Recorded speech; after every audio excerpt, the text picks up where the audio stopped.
Porque la próxima semana que tenemos programado. Muy bien. Muy bien. Ojalá que ya hayan empezado a revisar las lecturas para que no se disculpe y no tengamos. Bien, bueno, vamos a retomar donde nos hemos quedado. Ya habíamos estado conversando la clase pasada acerca de cómo se asignan competencias hoy por hoy. Básicamente estamos estudiando dos formas de cómo se asignan competencias. Si tomamos en cuenta la variable del territorio, decíamos la clase pasada, esto nos va a permitir identificar las denominadas formas de estado. Y la clase pasada explicamos las tres formas de estado, ¿no? La confederación, ¿no? Que básicamente es un estado que se crea producto del acuerdo de otros estados, ¿no? Otras entidades que podrían haberse manejado solas, soberanamente, deciden juntarse, crean una institucionalidad en común y la idea es que sobre la base de esa institucionalidad van a pasar a relacionarse para con los demás estados, ¿correcto?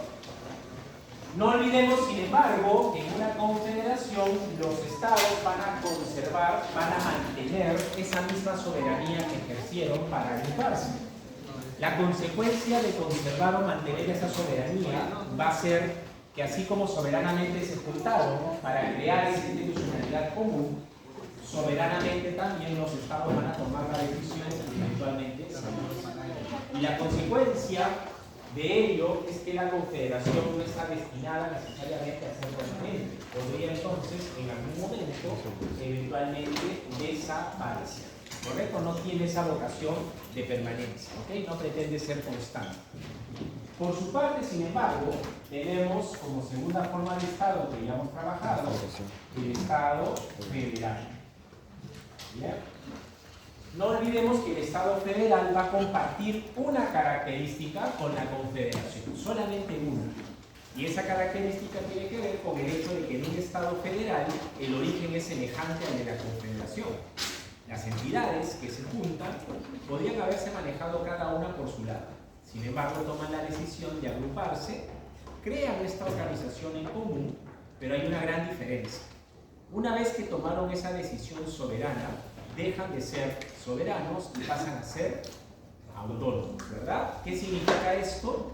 Que ya no van a salirse del acuerdo. El pacto federal, por lo tanto, tiene esta pretensión de ser constante, de ser permanente.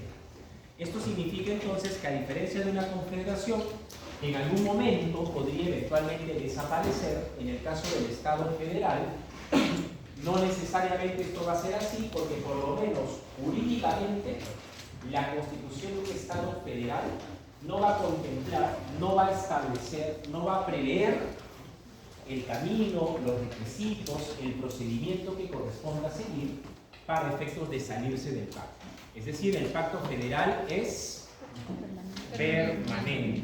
Bien, el pacto federal es para toda la vida, en teoría, jurídicamente hablando.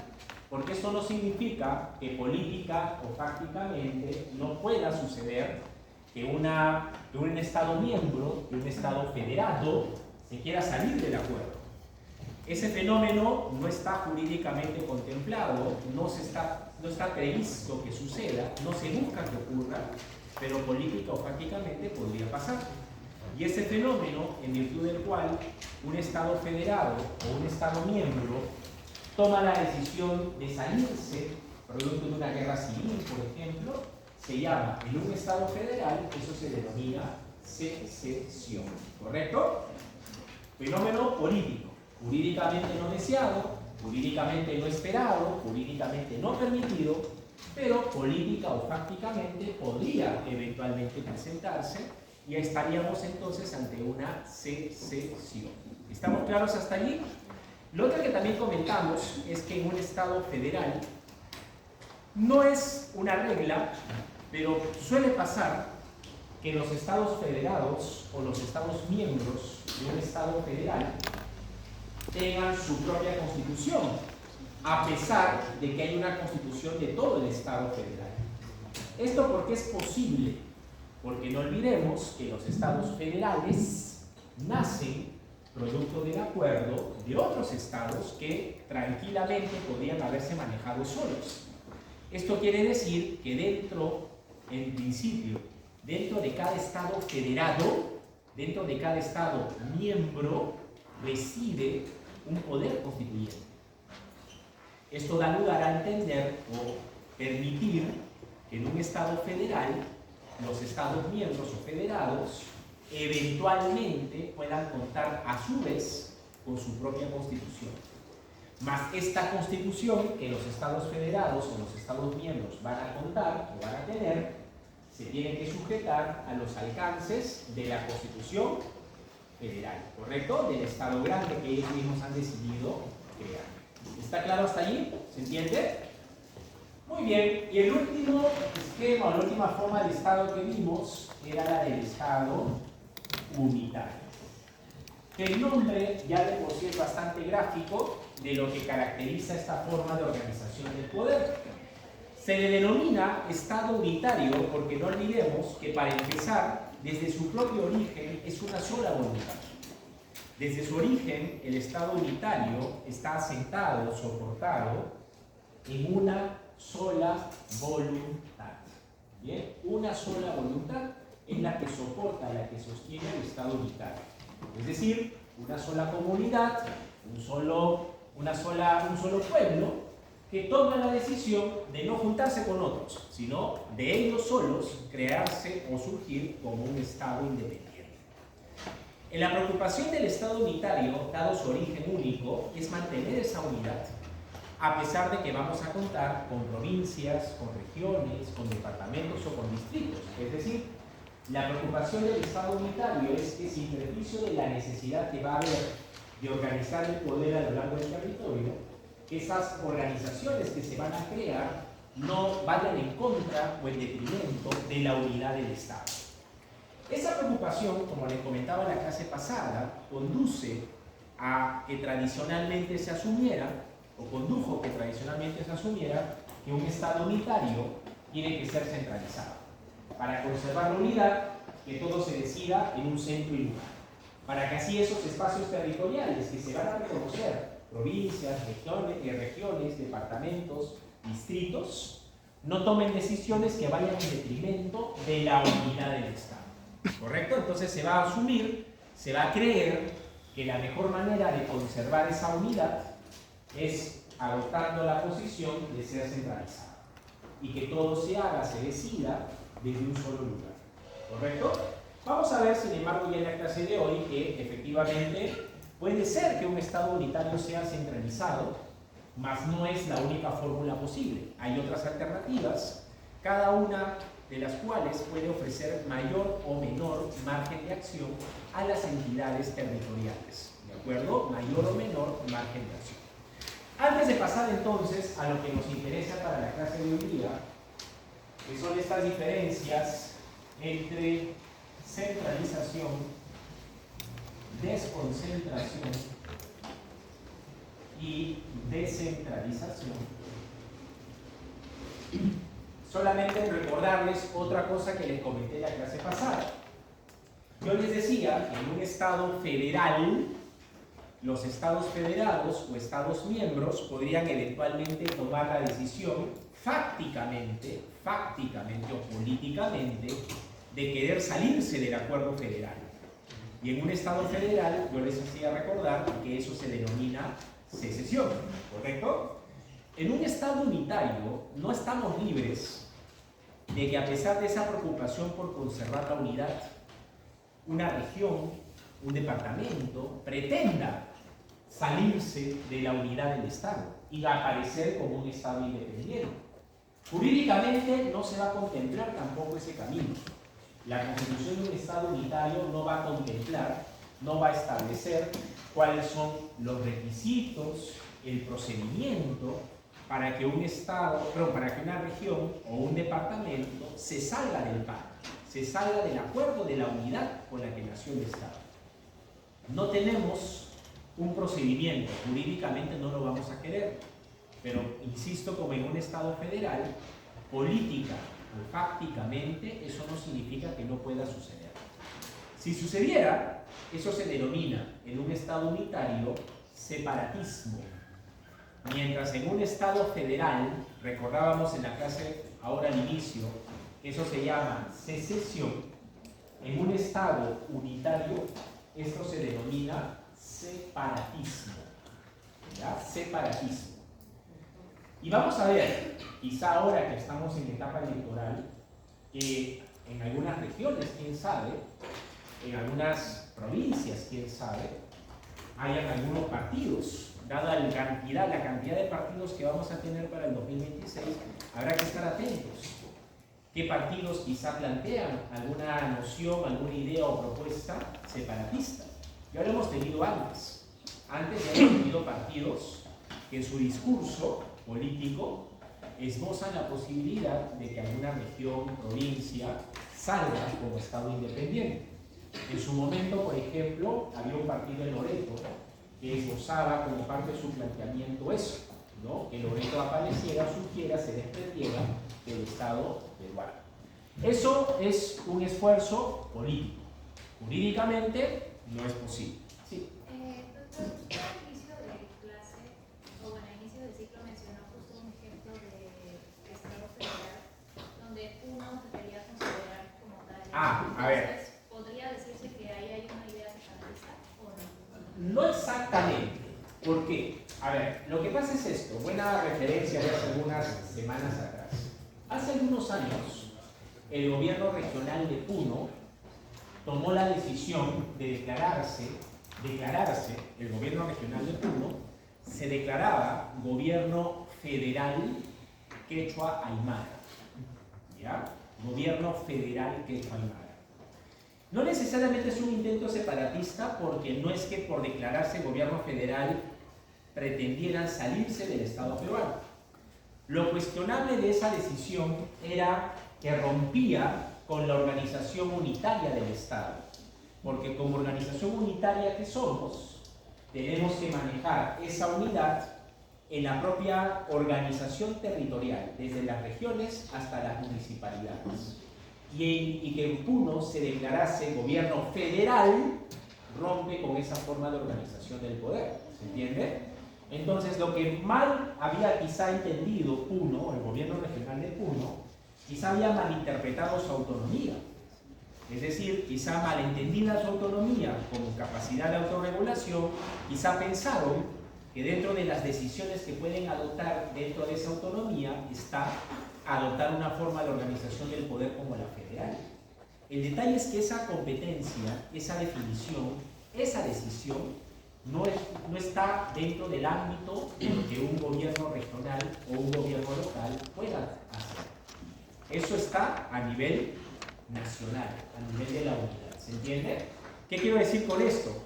Podría eventualmente el Estado peruano, si lo decidiera, convertirse en un Estado federal. Podría ser.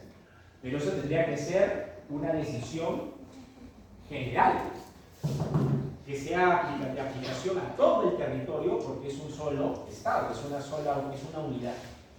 Entonces, el problema de Puno es que uno se atribuía como parte de sus decisiones el declararse con una forma de organización del poder distinta a la que era la vigente y aplicable para todos los ámbitos territoriales. ¿Estamos claros?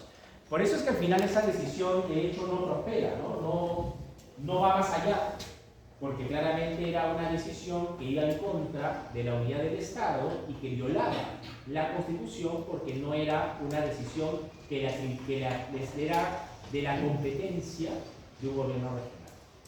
¿Está claro? Bien, pero buena la pregunta, porque podría dar la impresión de que se quieren salir, pero en realidad era organizarse de manera federal a pesar de estar dentro del Estado peruano, ¿no? Muy bien, sigamos. Dentro de un Estado unitario, entonces, les decía que hay tres formas de cómo el poder se puede organizar. Tres maneras.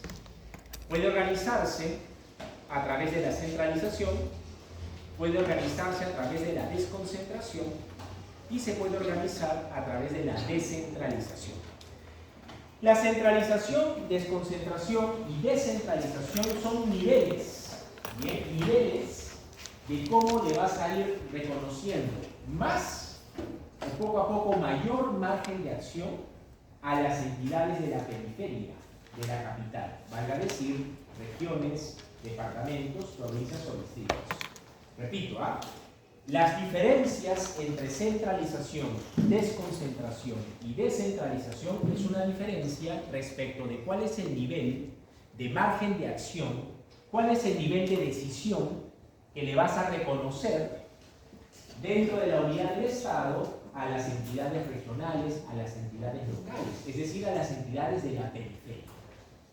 Si no le quieres reconocer ni permitir ningún margen de decisión, vamos a ver que eso es centralización.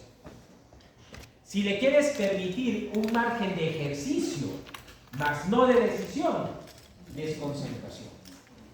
Pero si le quieres reconocer decisión y ejercicio, descentralización. Entonces, repito, si no le quieres reconocer nada, ni decisión ni ejercicio de atribuciones, centralización.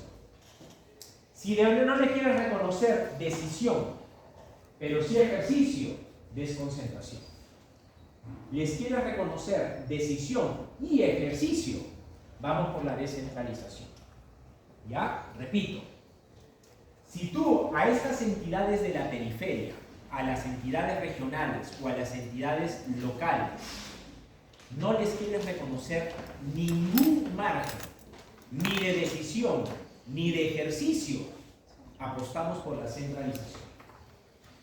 Si tú les quieres reconocer, no que decidan, pero sí que ejerzan competencias, desconcentración. Pero si les quieres reconocer las dos cosas, o sea, que puedan decidir y que puedan ejecutar lo que decidan, vamos por la descentralización. ¿Está claro? Entonces hay niveles, si ustedes se dan cuenta. Vamos al primer nivel, la centralización. ¿Por qué decíamos que en una centralización no le reconoces ni decisión ni ejercicio? Porque en una centralización absolutamente todo se va a decidir y hacer desde el gobierno central. Todo desde el gobierno central. Y tú te preguntarás, ¿y entonces qué hace una entidad regional? ¿Qué hace una entidad local en una centralización? O transmite o ejecuta lo que viene desde el gobierno central. Entonces no decide ni ejerce, obedece, acata, ejecuta. ¿Se entiende? Entonces en la centralización, las entidades regionales o locales es como si fueran brazos del gobierno central. Todo el gobierno central decide, todo el gobierno central hace, y las entidades regionales o locales, ¿qué hacen? O transmiten o ejecutan, pero no deciden ni ejercen nada propio. Todo por orden que viene del gobierno central. ¿Está claro? Comprenderán que en una centralización no cabe hablar ni de independencia ni de autonomía, ¿no? Porque en un Estado unitario centralizado no hay independencia, no hay ni autonomía, porque todo cuando se vaya eventualmente a hacer viene por mandato, por orden de. ¿Está claro? Entonces las entidades regionales o locales transmiten, ejecutan. ¡Pum! Por eso decíamos que es como brazos. El gobierno central decide y extiende su brazo a Puno, extiende su brazo a Arequipa, extiende su brazo a Loreto, pero no es que Loreto decida o ejerza algo propio. Todo es por orden que viene desde el gobierno central. ¿Estamos claros? Además de que en una entidad regional o local no podemos encontrar independencia o autonomía cuando es un Estado unitario centralizado, recuerden también que como no hay independencia y no hay autonomía, la relación entre las entidades regionales o locales y el gobierno central es una relación de jerarquía, porque todo ordena, todo dispone, todo decide el gobierno central Miren cómo denomino gobierno central, que hasta los términos conmigo recuerden que importan. La intención de llamar gobierno central y no gobierno nacional es precisamente para enfatizar que todo se decide y hace en un solo lugar. ¿Correcto? Por eso se habla de gobierno central. Todo está allí, todo se decide allí. ¿Y qué hacen las entidades regionales y locales? Insisto, ejecutan, obedecen, cumplen.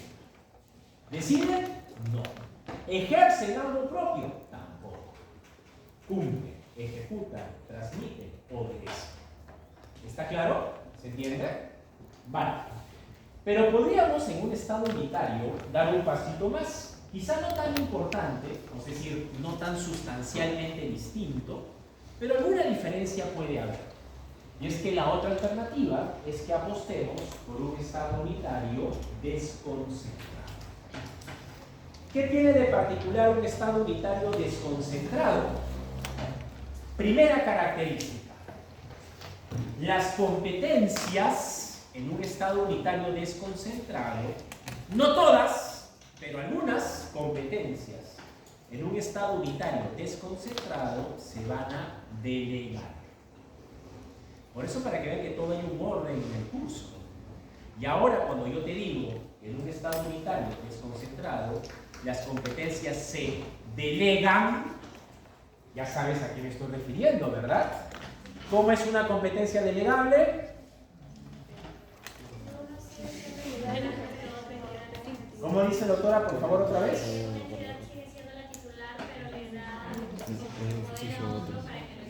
No, la delega el ejercicio. Doctora, me hace daño. Está buena la idea, pero acuérdense siempre, conmigo que antipático que soy, términos. No le da poder. ¿Qué le encarga? No me diga que le delega si es delegable. ¿Qué le encarga? Ejercicio. Gracias, doctor. Está bien. Hay que utilizar términos correctos, solamente rigurosidad, porque decimos le da poder y puede confundirse con descentralización, porque ahí en descentralización sí se da. De hecho, dar poder en una descentralización es posible, por eso van a poder decidir las entidades. Pero cuidado por eso con los términos. En una desconcentración, primer punto, las competencias se delegan. ¿Y qué significa esto? Como bien decía la doctora, el gobierno central va a conservar, perdón, así no te estoy agripado. El gobierno central va a conservar la titularidad y el ejercicio de las competencias. Bien, va a conservar la titularidad y el ejercicio. Pero a diferencia de la centralización, sí les va a encargar a las entidades regionales o locales, ¿qué cosa? El ejercicio de algunas de esas competencias. Entonces ya no es un tema solo de obedecer, es un tema que vas a tener competencias, pero por encargo. Ahí te encargo que tú veas la política de educación en tu zona, ahí te encargo. No son de ellas esas competencias, de esas entidades regionales o locales, no son suyas. Tienen el encargo de desarrollar, tienen el encargo de monitorear, tienen el encargo de supervisar. Pero como encargo que es, si la entidad regional o local de pronto hace un mal trabajo, o el gobierno central se aburre de que no está haciendo nada, ¿qué puede hacer? Revocar. Le quita el encargo, ¿verdad? Revoca el encargo y le dice, mira, ¿sabes qué? Eres un inútil. Te encargué que hicieras esto, han pasado 3 meses y hasta ahora no haces nada. Bueno, ¿qué puedo hacer? Recupero el ejercicio. ¿Por qué no puedo recuperar el ejercicio? Porque nunca transferí. Solamente te encargué el ejercicio, pero sigo siendo yo el titular. Como sigo siendo yo el responsable, y ahora si no haces bien el encargo, no cumples con lo que te pedí, bueno, mejor lo hago yo directamente. Y listo. pasas a segundo plano. ¿Se entiende? Por eso es importante, vuelvo a hacer referencia a que hay un orden en el desarrollo de los temas del curso. Como hemos visto tipos de competencias, ahora cuando hablamos de la desconcentración nos es más fácil imaginarnos cómo es que las competencias se van a ejercer si estamos bajo este esquema, ya que las competencias son delegables. Perfectamente sabemos que esas entidades regionales o locales no son las que deciden, ¿correcto? Solamente van a ejercer la función que se les ha confiado. ¿Está claro? Se les puede encargar que decidan, pero sigue siendo un encargo. Si la decisión no le gusta al gobierno central, ¿qué puede hacer? Revoca la decisión, recupera la competencia en su ejercicio y lo hace directamente el gobierno central. ¿Está claro? Por eso hay una segunda característica clave de un Estado unitario desconcentrado, que es que la relación entre el gobierno central y las entidades regionales o locales va a ser de jerarquía. No hay autonomía aquí tampoco. Aquí tampoco no hay autonomía. ¿Por qué? Porque es por encargo. Haces mal las cosas, bueno, te quito el ejercicio y lo hago yo. ¿Se entiende? Entonces no tienes propiamente un margen de acción propio. ¿Se entiende? No es que lo que tú hagas va a quedar.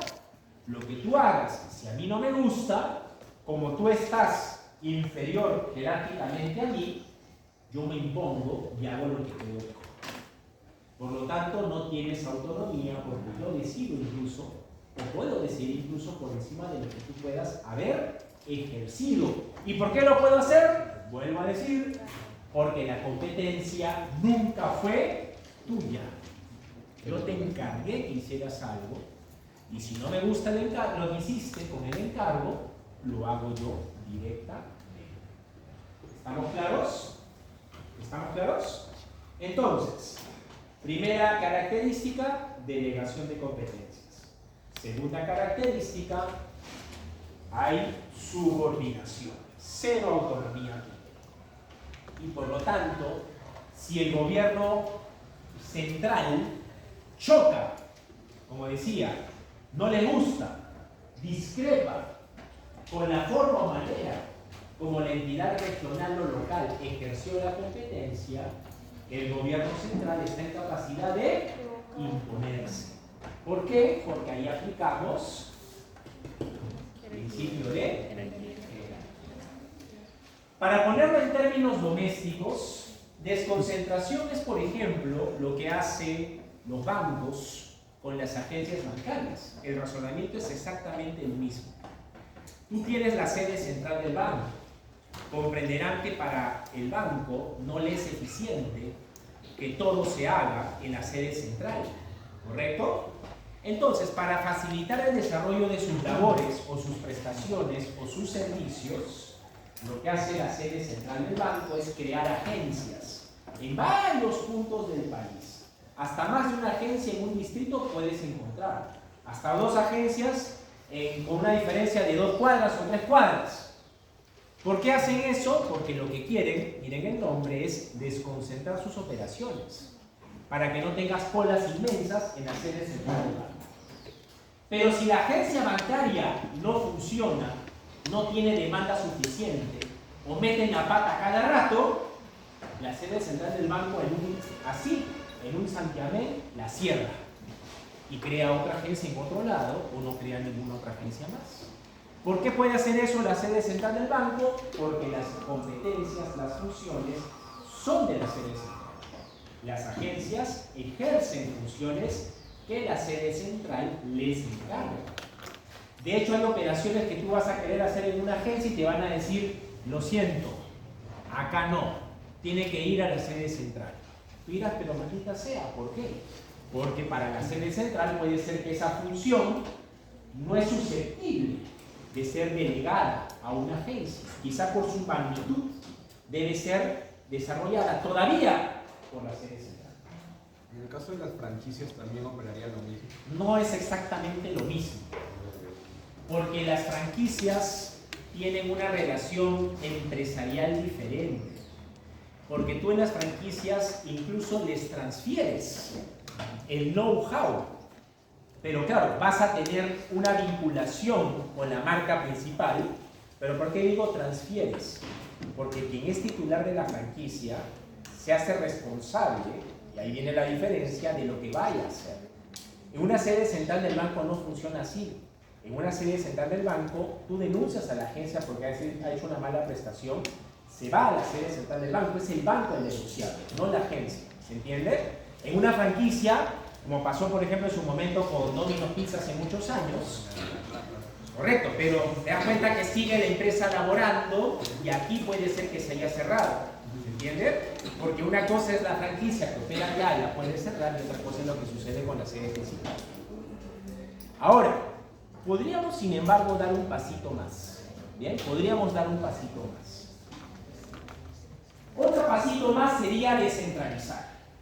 Y eso sería un golazo, ¿no? ¿Por qué es un golazo? Porque podríamos, con la descentralización, desarrollar más espacio y contribuir a hacer más democracia. ¿Por qué? Porque cuando decidimos descentralizar, lo primero que vamos a hacer, para empezar, miren ustedes el cambio radical. Si decidimos descentralizar, lo primero que vamos a hacer es transferir competencias. Ya es un cambio sustantivo. Por eso yo decía, con la desconcentración y la descentralización, no es un cambio tan importante que se pueda sentir realmente. Pero cuando decides descentralizar, ahí el cambio sí es sustancial. Porque ya en ese instante, si tomas la decisión de descentralizar el poder, estás tomando la decisión de que la titularidad y por lo tanto la responsabilidad pasa a las entidades regionales o locales. O sea, van a haber asuntos, materias o situaciones en las que ya no tienes por qué venir a pedirme a mí, gobierno nacional, porque para eso le he dado, por eso decía la precisión allá la doctora, le he dado competencias a tu región, a tu gobierno regional, le he dado competencias a tu municipalidad. Entonces, no me pidas a mí que lo haga, yo ya no soy responsable, yo ya no soy el competente, yo ya no puedo hacer nada, porque esa competencia ahora le pertenece a la municipalidad. Así que hay algo, si no está funcionando, vaya a quejarse a su municipalidad. ¿Se entiende? Entonces, cuando en un estado unitario decidimos centralizar, vamos a dar un paso sustancial. Porque a diferencia de la centralización, donde veíamos que las entidades regionales o locales no tenían decisiones propias, ni siquiera ejercían competencias, sino que obedecen o cumplen, y en una desconcentración ejercen, pero por encargo, a tal extremo de que si no hacen bien las cosas, viene el gobierno central y les quita el encargo. En una descentralización, el Estado va a ir más allá y va a tomar la determinación de que haya gobierno nacional, autonomía, pero también gobierno regional y también gobierno local. Y en los tres niveles va a haber autonomía. ¿Por qué va a haber autonomía? Porque las competencias se van a transferir. Entonces, ahora tú decides y ejerces. Tú decides y ejerces. ¿Estamos claros? Tú decides y ejerces. Tú adoptas tu ordenanza, tú supervisas el cumplimiento de tu ordenanza. Porque esa ordenanza ha sido emitida dentro de una competencia o función que ya es tuya. Así que el responsable de si la ordenanza es una porquería no es el gobierno central o nacional, es la propia municipalidad que dictó la ordenanza, porque esa atribución es de ella, le compete a ella. ¿Estamos claros? Si entonces en un estado unitario descentralizado transferimos competencias, producto de esa autonomía, No significa, sin embargo, que el gobierno nacional no pueda entrar en colisión, en conflicto, con los gobiernos regionales o con los gobiernos locales. Recuerden una vez más, una cosa es el ser y otra cosa es el deber ser. La Constitución ha hecho el intento, el esfuerzo de decirle, esto puede hacer la municipalidad y esto puede hacer el gobierno regional. Esas competencias son de esas entidades, no son tuyas, gobierno nacional, ya no son tuyas. Pero eso significa que necesariamente una municipalidad o un gobierno regional siempre se va a sujetar a su competencia.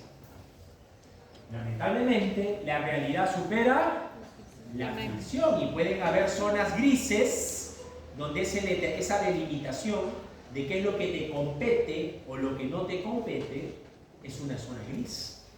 Por ejemplo, el cultivo de la hoja de coca debería ser una materia que regule los gobiernos regionales o el gobierno nacional. ¿Qué creen ustedes? La regulación sobre el cultivo de la hoja de coca debería ser materia de gobiernos regionales o de gobierno nacional. Nacional. ¿Por qué nacional? Porque la problemática afecta a todo el país. ¿Qué problemática? La cocaína. Ah, ¿qué sucede? Que si lo ves como hoja de coca, no le ves mayor problema. Pero si lo ves en términos de la obligación que el Estado tiene de combatir el tráfico ilícito de drogas, entonces el asunto cambia. Porque resulta que el insumo para que el gobierno nacional pueda combatir el tráfico ilícito de drogas tiene que estar también dentro de su margen de control. Y esto lo pregunto porque precisamente en su momento un gobierno regional tomó la decisión de regular el cultivo de la hoja de coca, entendiendo que está dentro de sus competencias en materia de agricultura. Y es que, claro, las competencias, las funciones, no son pues necesariamente tan detalladas. No te van a decir, la quinoa sí, la hoja de coca no, no llegan a ese nivel de detalle. ¿Se entiende? Por eso que no son compartimentos estancos. Hay necesidad de coordinar porque estas materias no siempre son pasibles de ser contempladas en la ley.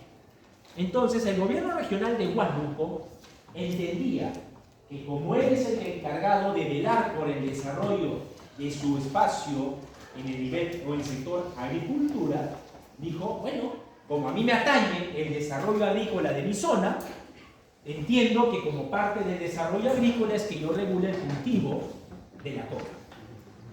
Y emitió una ordenanza, pero esto generó lo que se llamó un conflicto de competencia, porque el gobierno regional de Huánuco se enfrenta al gobierno nacional. Y la discusión era justamente esa. ¿A quién le compete? Regular ese tema. Al gobierno regional de Huánuco le podemos dar el beneficio de la duda, porque claro, dentro de sus atribuciones está velar por el desarrollo agrícola, ¿no?, de su zona. Para eso tienen sus atribuciones, para eso se les ha dado sus competencias. Pero el detalle es que la materia es una materia que está directamente relacionada con una competencia nacional. Porque la competencia de combatir el tráfico ilícito de drogas es una competencia no del gobierno regional, es una competencia del gobierno nacional.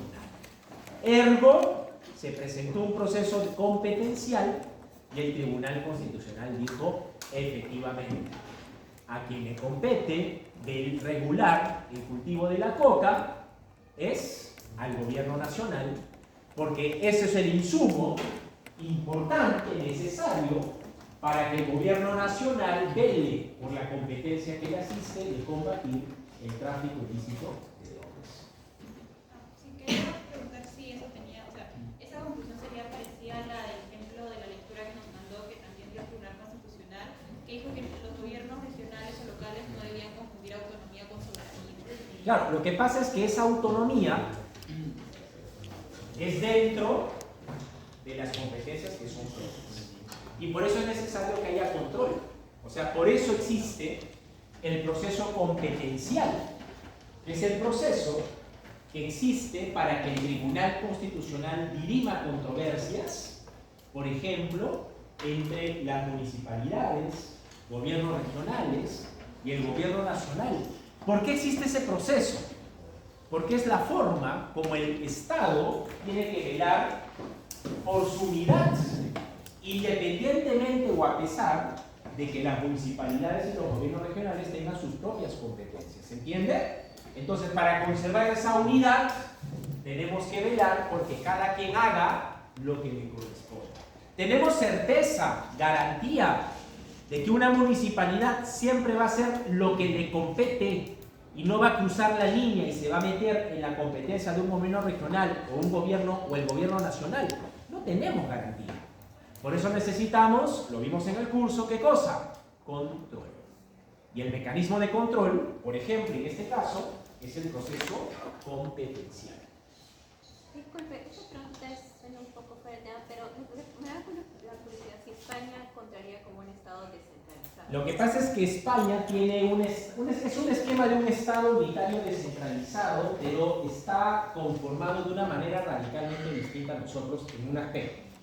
Nosotros hemos decidido conformar regiones sobre la base de departamentos. ¿Ya? Para empezar, ahí hay un problema, porque la idea de las regiones, en teoría, es agrupar espacios territoriales para generar desarrollo alternativo. En su momento nosotros sí hemos tratado de crear regiones. Con Toledo, por ejemplo, se hizo un referéndum, que fue una regionalización que al final no prosperó. Pero las regiones como nosotros las concebimos es por razones económicas. O sea, juntas Ica, juntas Ayacucho y juntas alguna zona aledaña más que ayude a que las tres puedan crecer juntas económicamente. España maneja ese esquema, pero a través de comunidades autónomas, cuya razón de fusión no es un tema económico, sino cultural. Por eso es que en España no es tan sencillo lograr unidad, porque el tema cultural genera un elemento de identidad, y ese elemento de identidad es mucho más fuerte que la variable económica, ¿no? Entonces tú en España has tenido varios intentos de algunas comunidades autónomas de querer salirse como comunidades independientes porque no se identifican como un solo Estado-nación, porque las comunidades autónomas no están soportadas en variable económica, en variable cultural. ¿Está claro? Sí. Vamos a un asunto importante, bueno, que ha sucedido recientemente. ¿Cómo sería la descentralización en un estado de emergencia? Por ejemplo, el caso de Patás, que lamentablemente terminó con los 3 asesinados. En sí, el gobierno regional, que viene a ser el alcalde, dijo de que ellos habían tratado de organizarse de alguna forma con sus rondas campesinas y todo, pero que a pesar de que las Fuerzas Armadas se encontraban en el lugar, no habían tampoco ejercido sus competencias como tal de poder ingresar y hacer la búsqueda correspondiente. A ver, hay varias cositas en su pregunta. Primero, la competencia para declarar un estado de emergencia es una competencia del gobierno nacional, ¿correcto? En ese aspecto estamos claros. Pero el uso de las Fuerzas Armadas y de la Policía Nacional también es de competencia nacional. O sea, un alcalde no es jefe, como lo es un presidente, de la policía o de las Fuerzas Armadas. Aquí viene la necesidad de hacer un pequeño paréntesis para que diferencie relaciones de integración, relaciones de cooperación y relaciones de coordinación. ¿Ya? Pequeño paréntesis para responder su pregunta. A nivel de las diferentes entidades del Estado, y no solo niveles de gobierno, a nivel de las diferentes entidades del Estado, repito, y no solo a nivel de niveles de gobierno. Cuando digo no solo niveles de gobierno es que lo que les voy a explicar no lo pensemos solo de aplicación para cuando hay gobierno nacional, gobiernos regionales o gobiernos locales. No. Dentro del Estado y sus diferentes entidades podemos identificar 3 tipos de relaciones. Relaciones por integración, relaciones por coordinación y relaciones por cooperación. ¿Qué es una relación por integración? ¿Qué es una relación por integración? Una relación por integración supone que una entidad no puede actuar sin que la otra tome una decisión. Por ejemplo, la relación entre el Ejecutivo, entre el Congreso y el Tribunal Constitucional es una relación de integración. Tú dirás, ¿pero por qué? Porque para que el Tribunal Constitucional funcione o opere, ¿qué se necesita? De magistrados. ¿Quién pone a los magistrados? El Congreso. Entonces, esa es una relación por integración. Porque para que el tribunal actúe o opere, necesita de magistrados y quien pone a esos magistrados es el Congreso. Por lo tanto, la injerencia o relación del Congreso en el tribunal es de integración porque él pone a los magistrados. Sin magistrados, el Tribunal Constitucional sería papel mojado en tinta. No podría hacer su trabajo. ¿Se entiende? Entonces, en una relación por integración es cuando inevitablemente una entidad se requiere que él tome una acción o decisión que va a operativizar recién a la otra entidad, como en este caso. ¿Estamos claros? 2. Relación de coordinación. ¿Qué es una relación de coordinación? Cuando las actuaciones que tú vas a llevar a cabo van a afectarme a mí y por lo tanto necesitamos, como su nombre señala, ponernos de acuerdo, si es posible. Por ejemplo, para poder enfrentar el problema de seguridad ciudadana, ¿qué pasa si cada entidad se manda por su lado? Probablemente no sea muy eficaz, ¿entiendes? Pero ¿qué pasa si tú sientas a todas las entidades, que todas son competentes en seguridad ciudadana, pero cada cual tiene una función distinta? Ministerio Público, Poder Judicial, Policía Nacional, etc. Entonces, ¿qué puedes propiciar para que este sistema funcione mejor o para que la seguridad ciudadana sea mejor atendida? Pones a todas las entidades en una sola comisión o comité. ¿Para qué? Para que sus esfuerzos se articulen entre sí. ¿Se entiende? Entonces, no es que el Ministerio Público esté supeditado, pendiente de lo que hagan los demás, porque tiene sus propias atribuciones. Pero sí es preciso o recomendable que haya coordinación. Por ejemplo, el Ministerio Público advierte que quizá la legislación vigente es insuficiente. Bueno, tienes que coordinar con quien le compete emitir la legislación, que no eres tú, sino el Congreso. Entonces el fiscal de la Nación o el fiscal de la Nación puede presentar un proyecto de ley. Pero si quiere que ese proyecto de ley llegue a buen puerto, procurará ¿qué cosa? Coordinar con el Parlamento. ¿Se entiende? Coordinar, que no es subordinación, es yo soy autónomo, tú también eres autónomo, pero permíteme explicarte qué necesito de ti para que la ley que saques verdaderamente nos sirva a nosotros. ¿Se entiende? Coordinación. La coordinación se hace indefectible, se hace necesaria, porque lo que tú hagas me va a impactar a mí. Y por eso necesitamos coordinar. Necesitamos ponernos en una mesa, quizá no coincidiremos, pero por lo menos necesitamos un espacio para tratar de que tu función se ejerza de forma tal que no me afecte en mi función. Coordinación. 3. Cooperación. La cooperación es producto de que las entidades tienen atribuciones propias y lo que haga una no va a impactar directamente en la otra, pero podría sumar, podría servir. Por ejemplo, cuando el gobierno nacional inicia una campaña de salud, por ejemplo, le puede pedir que los gobiernos regionales o los gobiernos locales cooperen en la difusión de la campaña de salud.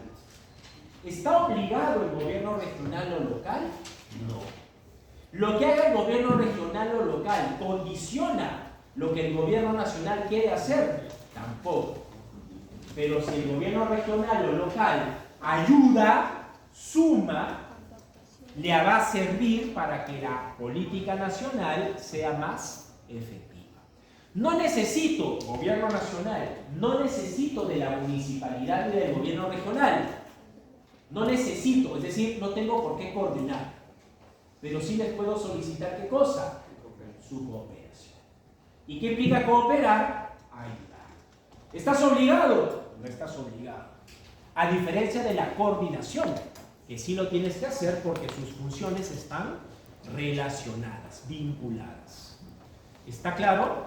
Entonces, en lo que ha sucedido efectivamente en Patás, ahí es interesante porque quien es responsable a nivel nacional de que estas cosas no sucedan, en principio es gobierno nacional porque él es el titular de los sectores defensa e interior. ¿Correcto? Entonces no es el alcalde ni el gobernador el jefe de, es el ejecutivo. Pero dos, también es cierto que hay competencias propias en materia de seguridad ciudadana que han sido transferidas a las entidades locales como a las entidades regionales. Y ahí viene la pregunta del millón. ¿Qué cosa se ha hecho dentro de esas competencias? Porque, por ejemplo, regulación de horarios de funcionamiento de locales, de establecimientos públicos, para que se entienda a qué me refiero, eso es de cada municipalidad. El gobierno nacional no tiene competencia para decirle a una municipalidad si va a regular el horario de funcionamiento 24 horas, 8 horas, 12 horas. Pero eso es distinto y por eso es bien interesante la pregunta, con la libertad de tránsito. Porque el toque de queda no puede declararlo un gobierno regional o un gobierno local. Porque la libertad de tránsito es un derecho fundamental que se va a desplegar o ejercer independientemente de la circunscripción territorial en la que te encuentras. ¿Entiende lo que digo? Por eso es que cuando se declara el estado de emergencia, es el gobierno nacional el que es competente para hacerlo, no cada gobierno regional o local, ¿no? Entonces aquí lo que habría que determinar para terminar es qué margen de responsabilidad tendría el Ejecutivo dentro de las competencias que le son propias y no a la gobernación regional, porque si es que es una materia respecto de la cual está dentro de lo que corresponde al orden interno del gobierno nacional, pues ahí sí tendríamos nosotros un serio problema desde el Ejecutivo.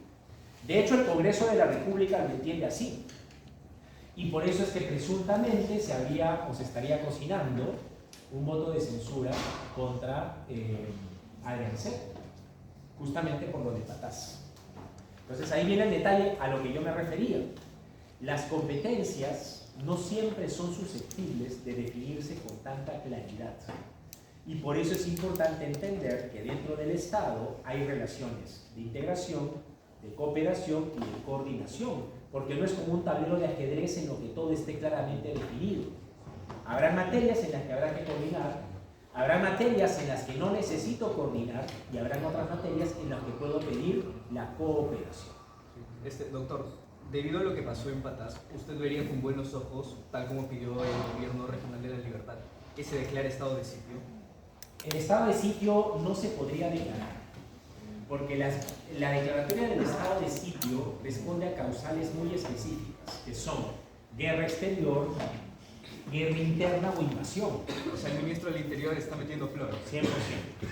La declaratoria del estado de sitio no es aplicable a esta situación. Esta situación podría ser atacable vía un estado de emergencia, pero no un estado de sitio. El estado de sitio está pensado para situaciones en las que la soberanía nacional y la integridad territorial están en peligro. Por eso es que se hace referencia a invasión o guerra, porque son situaciones en las que esos son los bienes involucrados. Y aquí viene otro comentario. Por eso es que cuando ustedes ven en la Constitución, a diferencia del estado de emergencia, en donde se dice que las Fuerzas Armadas podrán asumir el control del orden interno si el presidente así lo ordena, y lo dice así porque a quien le compete originalmente hacerse cargo del orden interno en un estado de emergencia, ¿quién es? A la Policía Nacional. Entonces, esa competencia se puede alterar, y la misma Constitución lo permite, si el presidente lo ordena. Pero tú vas a la Constitución y te preguntas, ¿quién es el responsable de la seguridad, para ponerlo en términos generales, durante un estado de sitio? Y la Constitución no te dice nada. No dice ni policía ni Fuerzas Armadas. ¿Por qué no dice nada? Porque la interpretación es que son las Fuerzas Armadas. ¿Por qué? Porque el estado de sitio...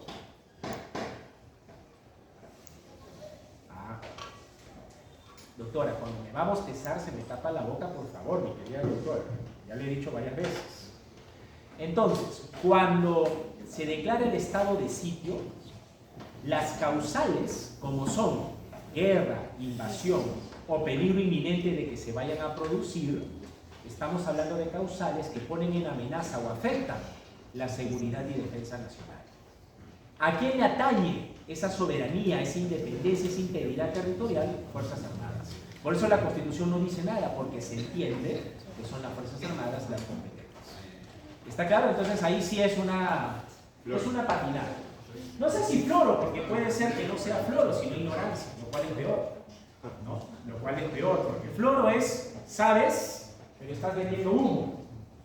Ignorancia sería peor porque estás en un cargo y no tienes idea de cuáles son los bienes que te tocan a ti defender o cautelar y cuáles le toca al Ministerio de Defensa.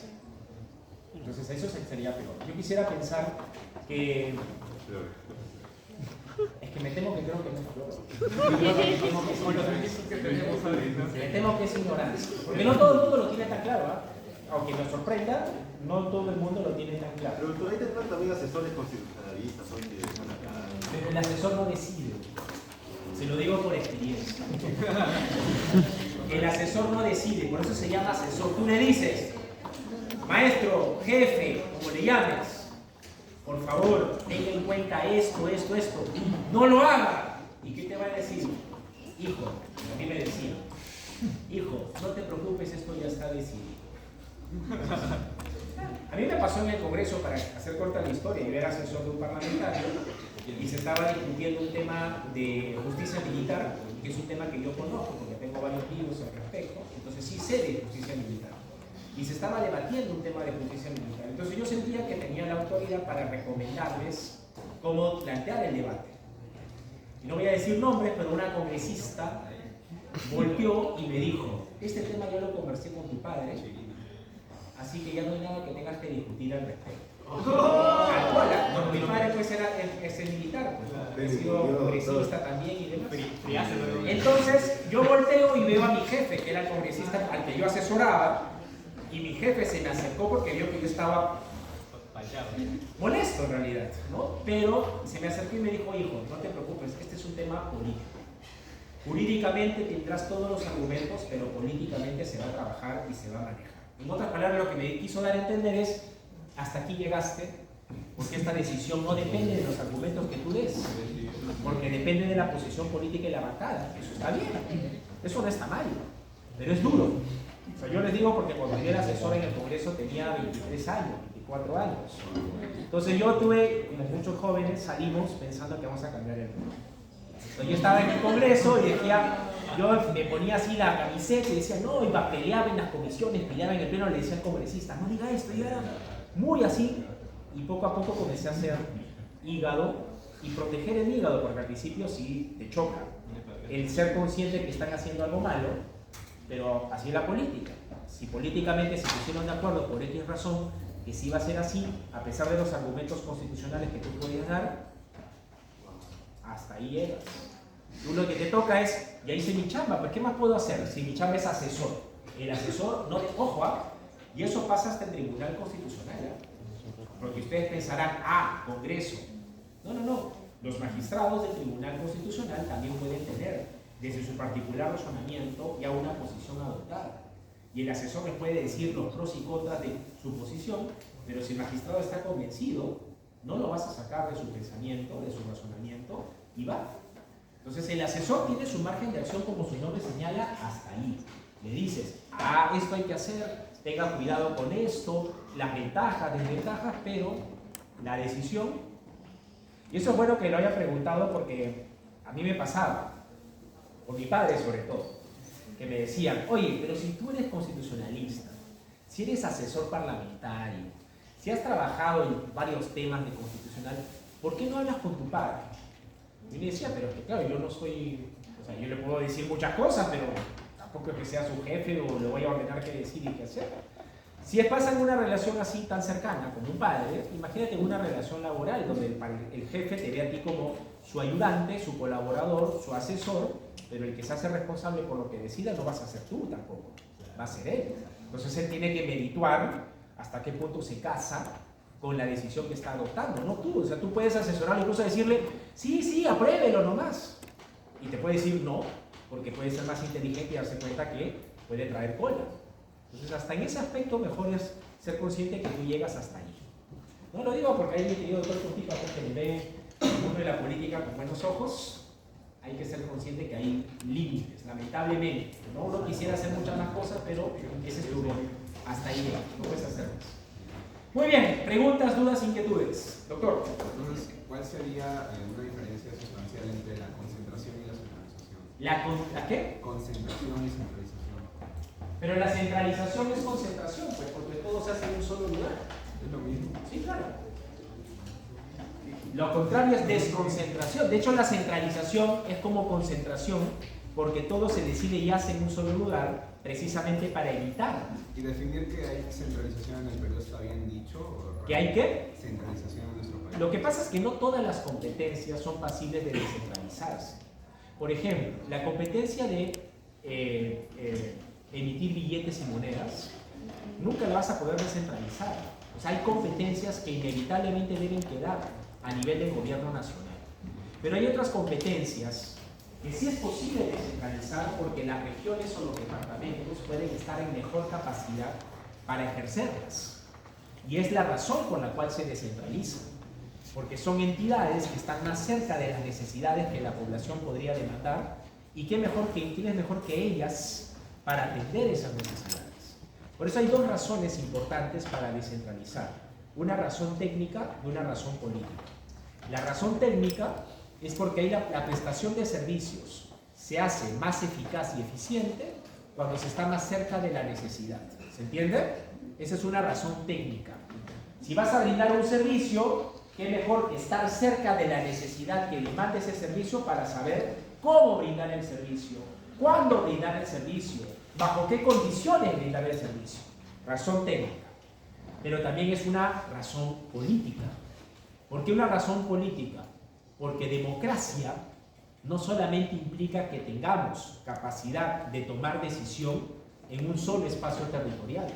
Democracia es aceptar que pueden adoptarse tomas de decisiones relevantes en otros espacios territoriales, porque están reconociendo otros espacios de poder, como las municipalidades y los gobiernos regionales. Y eso es democratizar el poder, porque implica que estás admitiendo que para poder crecer es preciso que en otros lugares se tomen decisiones políticas relevantes y no todo lo tenga que decidir el gobierno central. ¿Está claro? ¿Alguien más tiene otra pregunta? ¿Podría volver a explicar cómo dividen eso? ¿Lo que explicó? ¿Cuál? ¿Cuál es el punto de lo que explicó? ¿Cuál es el punto de lo que expliqué? ¿De qué? Lo que acaba de explicar, o sea, la fuente en sí. ¿Por qué se tiene que...? Lo técnico y lo político. Hay dos razones de fuerza para descentralizar. Una técnica y una política. La técnica es que mejor se presta el servicio mientras más cerca esté de la necesidad del servicio. Entonces, ¿quién mejor que una municipalidad o que un gobierno regional para levantar la información de qué se necesita en ese lugar para poder darles el servicio que cubre esa necesidad?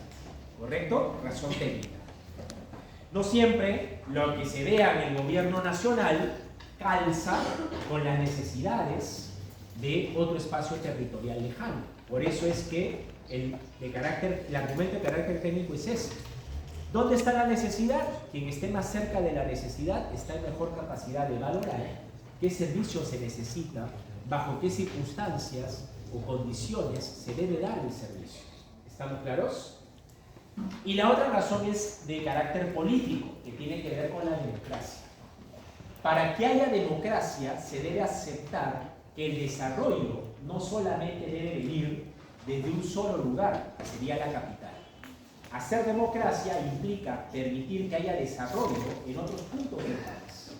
Pero para que ese desarrollo se dé, debes permitir que en esos puntos del país se puedan adoptar decisiones políticas relevantes. Entonces tú decides descentralizar porque aceptas que para que todos que estamos juntos, no toda la cuota de poder debe estar reunida en este lugar. Hay decisiones políticas que deben ser adoptadas en esos otros puntos territoriales. ¿Se entiende? Si no, termina siendo la democracia de unos pocos. ¿De quiénes? De quienes estamos acá. ¿Y cómo queda la democracia en los otros puntos del país si no hay atribuciones políticas relevantes que se puedan ejercer? Bonita, la doctora había levantado la mano antes. No, solamente quería que si pudieran volver a explicar la relación de integración, por favor. ¿De qué? Perdóname. Integración. De integración. ¿De integración? Sí, de integración es cuando se requiere la intervención de una entidad para que la otra pueda empezar a funcionar, para que pueda empezar a operar. Por eso se llama de integración, porque sin la intervención de esta entidad, la otra no va a poder ni siquiera empezar a operar. Por eso ponía el ejemplo, los magistrados del Tribunal Constitucional. Se requiere que sean integrados, conformados por quienes vaya a elegir el Congreso. Si el Congreso no elige a los magistrados del Tribunal Constitucional, ese Tribunal Constitucional no opera, no funciona, no puede hacer nada. Entonces ahí no es un tema de, oye, coordinemos, no. Si tú no los nombras, no podemos hacer nada. Coordinar es, yo puedo ejercer mis funciones, tú también puedes ejercer tus funciones, pero como están directamente relacionadas, para que no nos pisemos el poncho, no generemos conflictos, seamos más eficientes, pongámonos de acuerdo. Para que así quede claro qué es lo que tú vas a hacer y qué es lo que yo necesito que hagas para que podamos avanzar de manera sostenible. ¿Qué es cooperar? No te necesito. Yo puedo hacer mi labor sin ti, pero qué mejor que me ayudes. Entonces no es indispensable ponerse de acuerdo, pero si nos ponemos de acuerdo, mucho mejor. ¿Está claro? Pues eso es cooperar. No tienes la obligación de, en coordinar sí, porque si no te pones de acuerdo, puedes generar situaciones de conflicto, por ejemplo. En cooperación no. Necesito tu ayuda, me la das si quieres no me la das, no pasa absolutamente nada. ¿Está claro? Por ejemplo, cuando el Ejecutivo ejerce el veto legislativo, o mejor dicho, como el Congreso sabe que el Ejecutivo puede ejercer el veto legislativo, que es la facultad de observar las autógrafas que el Congreso haya aprobado, puede ser recomendable, o sería recomendable que haya coordinación. ¿Para qué? Para evitar que se observe la norma y de esa manera el tiempo de respuesta del Estado sea más rápido. ¿Se entiende? Por ejemplo, en este momento se ha pasado al Ejecutivo la autógrafa para que ya menores de 16 o 17 años puedan ser pasibles de responsabilidad penal más severa, dado lo que se ha evidenciado de que son personas que están delinquiendo y que por la condición de inimputabilidad están viéndose beneficiados por sanciones más leves, digámoslo así, ¿no? Entonces se está generando el incentivo de contratar para sicariato a menores de edad por la inimputabilidad. Entonces el Congreso ha aprobado una norma para que ya no sea así y ya se la mandó el Ejecutivo. Entonces, ¿cabe la posibilidad de que el Ejecutivo promulgue la norma tal cual? Sí.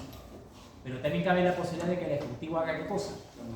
Que la observe y que ejerza el veto legislativo y que se la devuelva al Congreso. ¿Cuál va a ser el tema si eso ocurre? Que luego el Congreso tiene que volver a discutir la norma para ver si se allana a las observaciones del Ejecutivo o si promulga la norma tal cual. Pero mientras eso ocurra, todavía esa norma no está vigente y todavía podemos ser testigos de crímenes cometidos por personas que están en ese rango de edad. ¿Se entiende? Entonces, para un sector puede ser recomendable que eso no pase y que quizá lo ideal hubiera sido que se coordinara, miren el término, que se coordinara previamente. ¿Para qué? Para que así la actividad de promulgación del Ejecutivo, que es necesaria, es indispensable, es inevitable. No es cooperación, por eso se dan cuenta. No es que el Congreso pueda prescindir de la promulgación del Ejecutivo. La tiene que llevar a cabo, porque sin promulgación luego no hay publicación y esa norma nunca va a ver la luz. Entonces, la coordinación es porque se hace indispensable, se hace necesario. En cambio, la cooperación no es necesario, no es indispensable, pero si se da, mucho mejor. ¿Está claro? ¿Alguna pregunta más? Doctor Coutinho. Doctor, la diferencia entre el Estado federal y el Estado unitario descentralizado. Vamos a llegar a eso todavía. Ahorita justo lo iba a comentar, pero después de un break, porque es una parte un poquito compleja. Pero es bueno que haya la pregunta porque acá está. Lo que quisiera desarrollar hacia el final para que queden claras esas diferencias. ¿Ya? Pero antes de llegar ahí, ¿quién me ha dicho que todavía va a ser rey, doctor Valera? ¿Qué pasa? Está estirando. Ok. ¿Alguna pregunta, duda, inquietud hasta aquí? ¿Todo claro? Ok, ojalá. Son exactamente las 11:36. Cuando acá diga 11:50, que este reloj manda, porque si me dejo llevar por el celular de cada quien, este reloj manda. Cuando acá diga 11:50, regresa. Bueno, a ver, vamos a ver la diferencia que nos preguntaba o nos pedía el doctor Coutinho, ¿ya? Entre Estado federal y Estado unitario descentralizado, ya para terminar, ¿ya? Probablemente hasta ahí no lleguemos nomás porque estoy un poco agripado y la cara me está pasando un poco de malestar, pero no quiero. De hecho, ya me iba a venir, ¿no? Me iba a venir, pero tengo un récord impecable en la San Martín en la que no he faltado ni una sola clase. Siempre es la primera vez, doctor. Ni una clase he faltado en mi vida. Entonces, jamás. Nunca llega Capitán América. Hasta ahora he fallado. Hasta ahora no he fallado, así dije no, así con todo y el malestar vamos para adelante. ¿Ya? Pero bueno. Ok, vamos a ver la diferencia importante, ¿ya? Porque la pregunta es interesante, ¿ya? Porque si nosotros omitimos, miren, ¿ya? Si nosotros omitimos la parte del origen, vamos a ponerlo por acá. Perdón, perdón.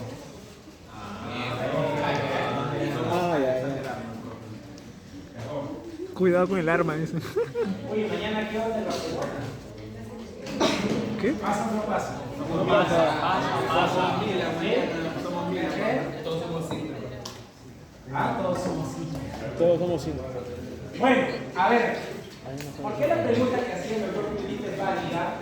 Porque resulta que si nosotros omitimos el origen como diferencia entre el Estado federal y el Estado unitario, y omitimos el separatismo y la secesión, que no son elementos jurídicos, sino fenómenos políticos, como ya hemos explicado, lo cierto es que el Estado unitario descentralizado se parece mucho al Estado federal, porque en ambas organizaciones tienes una sola soberanía y tienes múltiples autonomías reconocidas a lo largo de todo el territorio. Y esto lo digo porque podría dar la impresión entonces que salvo el origen o salvo el fenómeno político en función de cómo se denomina en un Estado federal o en un Estado unitario, podríamos pensar equivocadamente que son lo mismo y que básicamente esas son las únicas diferencias. Hay una tercera importante diferencia que creo que se hace necesario no perder de vista. Si bien es cierto que en un Estado federal y en un Estado unitario descentralizado tenemos una sola soberanía que es la del Estado grande y tenemos múltiples autonomías, en un Estado federal esas autonomías son de los Estados federados o Estados miembros, y en un Estado unitario descentralizado esas autonomías son de los gobiernos regionales o de los gobiernos locales. Sin embargo, hay una importante diferencia y tiene que ver con cómo se transfieren competencias en un caso y en el otro. Me explico. En un Estado federal, recordemos de dónde nacen, de dónde vienen las competencias en un Estado federal. ¿De dónde vienen en un Estado federal? ¿De dónde nacen? A ver. De los mismos estados. De los mismos estados que lo crean, ¿verdad? Es decir, en un Estado federal las competencias que recibe el Estado federal, el Estado grande, nacen o provienen de los estados federados o miembros, porque ellos son los que han decidido crearlos, ¿entiende?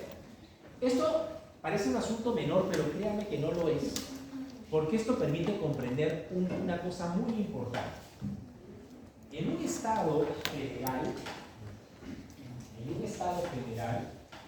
el principio de taxatividad, bien, en un estado federal, el principio de taxatividad se va a aplicar a las competencias del Estado federal, el grande. Ahora les voy a explicar por qué. Repito. Taxatividad. Ahí está mi querido doctor, sino que no se ve por el ecran. Taxatividad. De taxativo. Principio de taxatividad. No lo mates, Bien, en un Estado federal, repito, en un Estado federal, las competencias del Estado grande, del Estado federal, son las que se van a regir por este principio de aquí denominado taxatividad. ¿Por qué? Porque recordemos que el Estado federal nace y recibe sus competencias por los estados federados, que son los que lo han creado, ¿se entiende? Son los estados federados, son los estados miembros, los que han creado el Estado federal. Cuando lo han creado, estos estados federados o estados miembros son los que han decidido de qué se va a encargar el Estado federal, el Estado grande, ¿correcto? Entonces, en un Estado federal, la transferencia de competencias, para ponerlo en términos gráficos, es de abajo hacia arriba, ¿se entiende? Repito, ya, porque me están mirando con cara de circunstancia. Entonces, repito, un Estado federal no aparece por arte de magia, aparece porque los estados federados o los estados miembros son los que lo han creado, ¿correcto? Son los que lo han creado. Cuando han creado al Estado federal, los estados federados o los estados miembros, ellos han decidido de qué se va a encargar el Estado federal, porque ellos son los que lo crean y le dan competencias. ¿Estamos claros? Entonces, las competencias en un Estado federal, bien, las competencias en un Estado federal, para ponerlo en términos gráficos, es así. Los estados federados, cuando tomaron la decisión de crear al Estado federal, ellos decidieron de qué se va a encargar ese Estado grande, el Estado que han creado, el Estado federal. ¿Correcto? Entonces, son estos estados los que originalmente decidieron de qué se va a encargar el Estado grande, porque ellos son los que lo crean y producto de que lo crean son los que les deciden cuáles son las competencias que va a ejercer. ¿Está claro? ¿Se entiende? Entonces, en un Estado federal, les decía, las competencias se transfieren de abajo hacia arriba, porque son los estados federados los que al crear el Estado federal, repito, le van a decir de qué se va a encargar. ¿Estamos claros? ¿Dónde entiendo yo, escuchen, dónde entiendo yo que queda una competencia si no la encuentro acá? Si veo las competencias del Estado federal y veo que esa competencia no está aquí, se presume que ¿en dónde está todavía? En los federados. Acá. Porque para que esté aquí, se tiene que haber transferido. Si no se ha transferido, está todavía acá. Porque el esquema de transferencia de competencias en un Estado federal es de los Estados federados, que son los que lo han creado. Cuando lo han creado, le han dicho de qué se va a encargar. Lo que no le han encargado como competencia o no le han transferido como competencia es porque han decidido los Estados federados mantenerla como propia, como suya. ¿Se entiende? Por eso es que en Estados Unidos, por ejemplo, como Estado federal, los Estados federados o los Estados miembros tienen un margen de acción más amplio que el Estado federal. Por ejemplo, la aplicación de la pena de muerte no es una competencia sobre la cual decida la Corte Suprema de los Estados Unidos. La Corte Suprema de los Estados Unidos no le puede decir a Texas que no aplique la pena de muerte. No puede. ¿Por qué? Porque la competencia o la decisión de aplicar o no la pena de muerte es una competencia o decisión que se ha decidido no transferir al Estado federal. ¿Se entiende? Entonces, aplicar o no la pena de muerte es una competencia que los estados federados han conservado para ellos mismos. Por eso que en Estados Unidos puedes ver que hay algunos estados federados y otros estados federados, y algunos aplican la pena de muerte y otros no aplican la pena de muerte. La Corte Suprema de los Estados Unidos lo que sí tiene competencia es por velar que se les respete el debido proceso a las personas condenadas por los estados federados. Porque tú vas a la Constitución norteamericana y vas a ver entre las enmiendas a la Constitución de los Estados Unidos el derecho al debido proceso. Por lo tanto, forma parte del acuerdo federal el garantizar el debido proceso. Por lo tanto, la Corte Suprema sí está en capacidad de controlar cuando una persona ha sido condenada a pena de muerte, que esa condena sea producto de que se le ha respetado el debido proceso a la persona en cuestión. Pero no es que la Corte Suprema de Estados Unidos se pueda meter en Texas y decirle elimina la pena de muerte porque ya no la puedes aplicar. No puede hacer eso, ¿por qué? Porque la competencia o decisión de aplicar la pena de muerte está acá.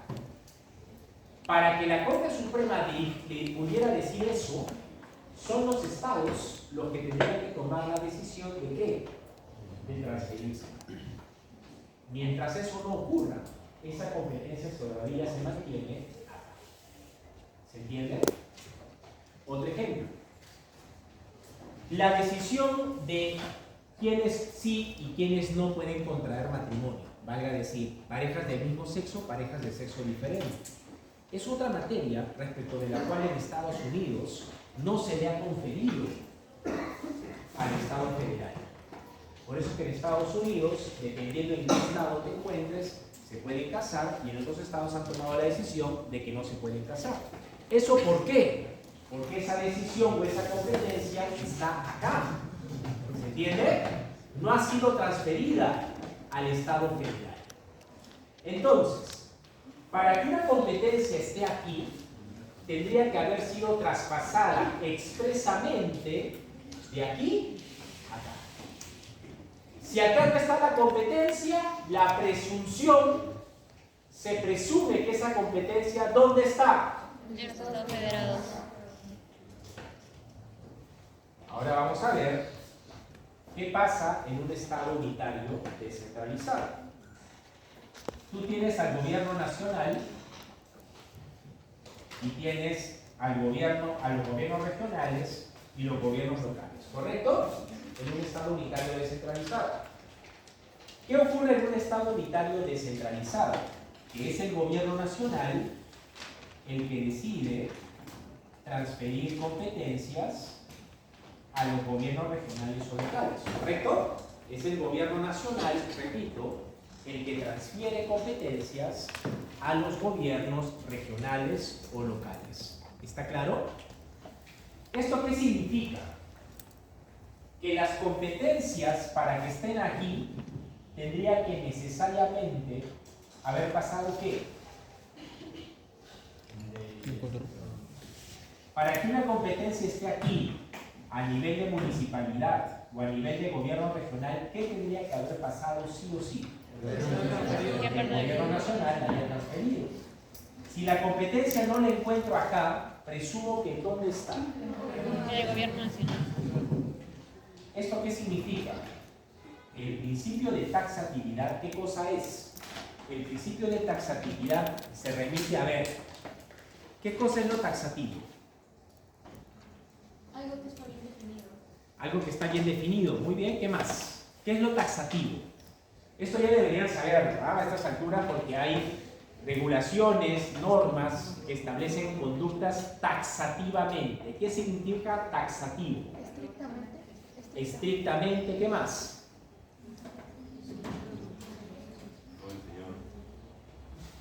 ¿Qué es lo taxativo? A ver, doctoras y doctores. Algo que no admite modificación. Algo que no admite modificaciones, no exactamente.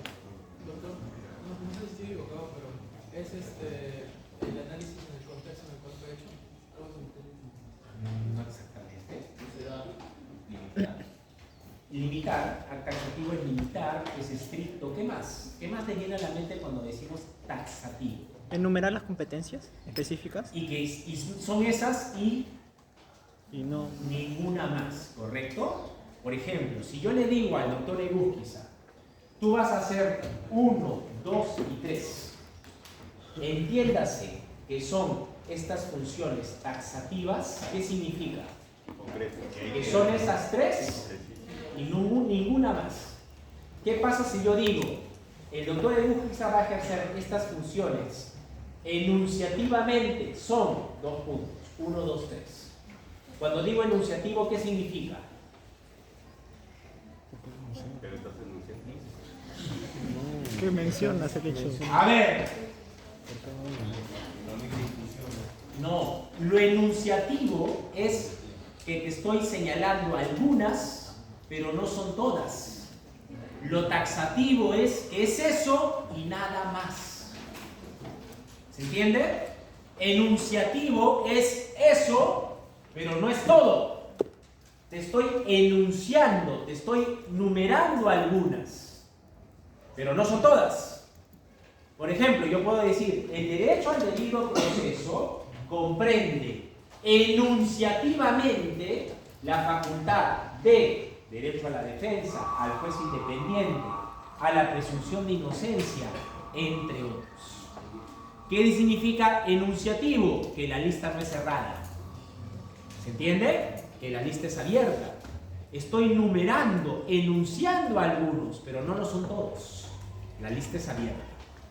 Cuando digo que es algo taxativo, la lista es cerrada. Es eso y solamente eso. ¿Se entiende? Si lo taxativo es eso y solamente eso, es decir, la lista es cerrada, esto significa, para lo que estamos viendo, que si yo digo que el principio de taxatividad es la lista cerrada, que solamente puede hacer eso y nada más, pregunto, ese principio de taxatividad a las competencias de cuál de los dos niveles de gobierno se aplica en un Estado federal. ¿A dónde? Acá, ¿verdad? Porque él solamente puede hacer aquello que los Estados federados le han transferido. Lo que no está acá, como la lista es cerrada, se presume que está acá. En un Estado unitario descentralizado, el principio de taxatividad, ¿en qué nivel de gobierno se aplica? ¿En qué nivel de gobierno? ¿Me escucho? Soy sordo, estoy agripado. Gobiernos regionales o locales. Estas entidades solamente pueden hacer esas competencias que les han sido transferidas. La lista es cerrada. ¿Quieres que hagan algo más? Primero tendría que venir aquí el gobierno nacional y transferir.